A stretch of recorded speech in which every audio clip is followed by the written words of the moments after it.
when we are connecting these two transistor, that is one is called as the PNP transistor and the another one is that is the NPN transistor.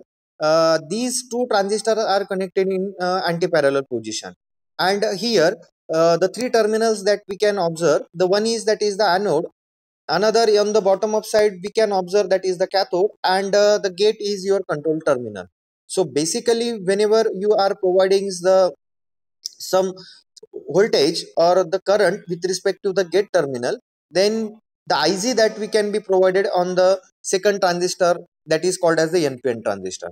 So in the second transistor here we can observe that already you are knowing the three terminals of the transistor.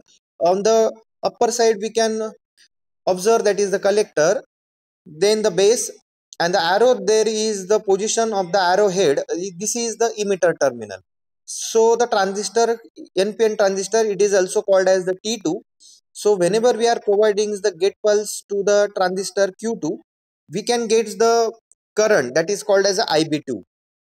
Okay, so the base terminal is consist of the some voltage, and due to that it is providing the some amount of the current. That current is called as the IB2, and due to that we can observe that the second transistor Q2 or the T2 that we called is turned on.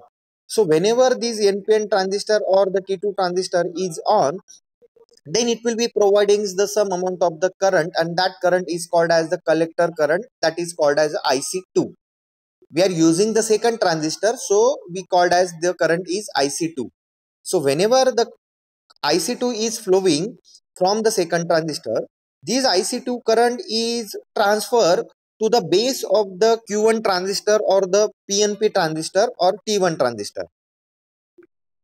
Okay, so whenever we are providing this amount of, or this called as IC2, then this IC2 is flowing, and this IC2 means first of all this IC2 is transferred towards the base of the P1 transistor, or we say that the T1 transistor, and because of that we can get the current that is called as the IB1, and this IB1 is turned on this PNP transistor, and from this PNP transistor the collector current IC1 is flowing, but again this IC1 is connected to the base of the second transistor, that is the Q2. So the principle or the working principle or the phenomenon that will be takes place in between these both the transistor is that whenever you are providing the one gate pulse across the transistor Q2, we can observe the some amount of the gate current, and this gate current that is called as the IC2 is providing the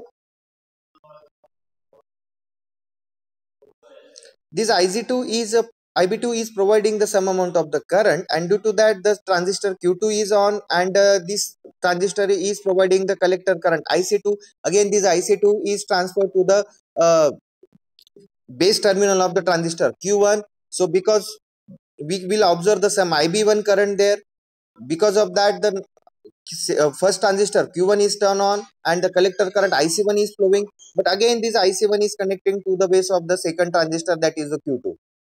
So the current multiplication principle will be takes place in between both these transistor, that is the transistor T2 and the transistor T1, and so we will observe the maximum current across the transistor, and when the transistor is providing the maximum amount of the current, we will say that the transistor is goes into the latching mode.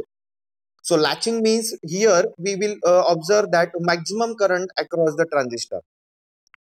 Okay, and whenever we are observe the maximum current across the transistor, then the transistor is goes into the latching mode, and this latching mode is nothing but called as that is the transistor. When the transistor is goes into the latching state or the latching mode. Yes. हा.